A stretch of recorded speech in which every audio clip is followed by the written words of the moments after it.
Picture this. You've just moved to a new country. First job interview. You wake up early trying to get everything right. But the transport system is new. Maps don't make sense. Wrong stop, wrong turn. And now you're late. You finally arrive, slightly out of breath, sweating, and the first thing you notice, everyone else looks more prepared than you. Better dressed, calm, confident. You don't even have time to reset. And you hear your name being called. You walk in and sit down.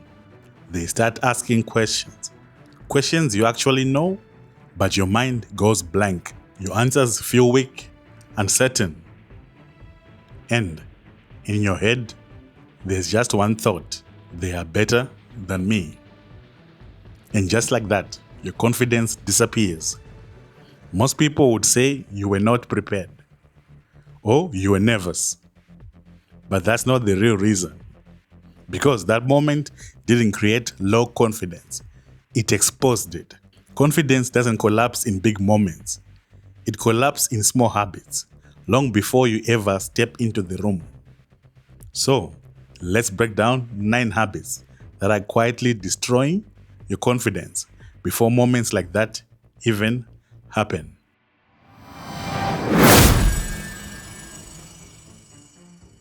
The first ones are dangerous because they look normal.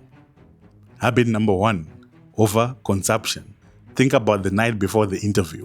Instead of preparing, you were scrolling, watching, taking in information.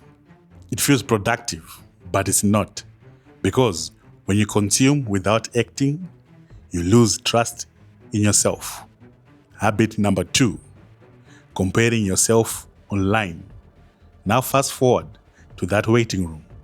You saw people who looked more confident, but your mind was already trained to compare. Online, everyone looks like they have figured life out.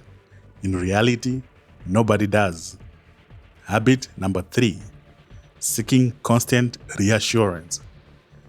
And before even getting there, you probably ask someone, "Do you think I'll do well?" That seems harmless, but it slowly teaches your brain your opinion isn't enough. So, by the time you sat in the chair, you didn't trust yourself. But it gets worse. Because the next habits, this is where you start working against yourself.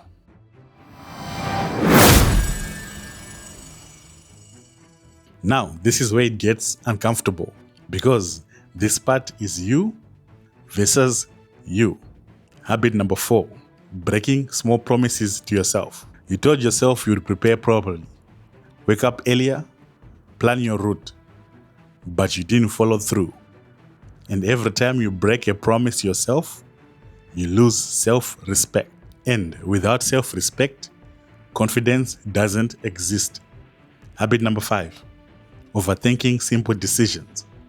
Then, in the interview, you knew the answers, but instead of speaking clearly, you started thinking too much.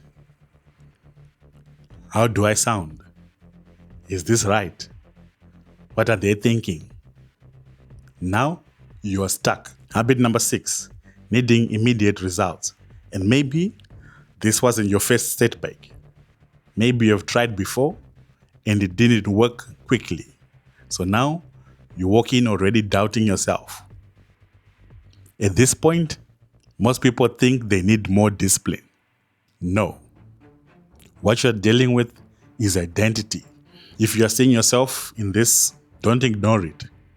Pick one habit, just one, and fix it this week. And if you want real insights like this, not surface level motivation, subscribe. Because this channel is about understanding what actually is holding you back.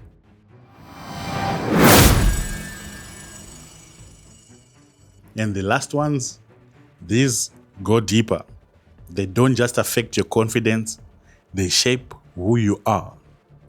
Habit number 7, explaining yourself too much.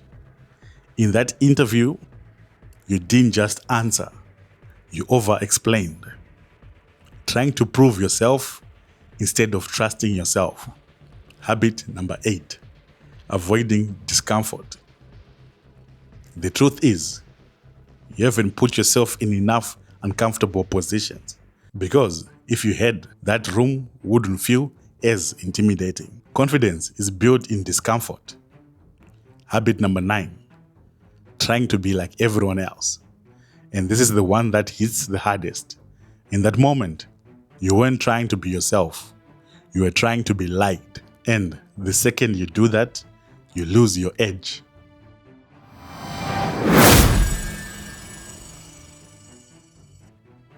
So, when you think back to that moment, sitting in that chair, feeling small, it wasn't about the interview.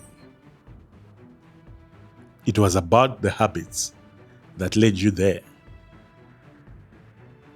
Because confidence isn't built in pressure, it is revealed in it.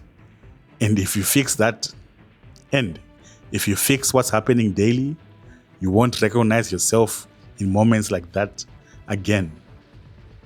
If this made you reflect, send this to someone who needs it.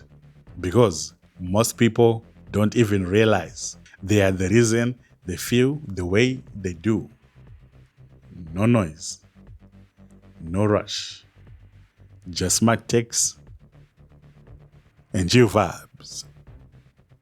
Subscribe.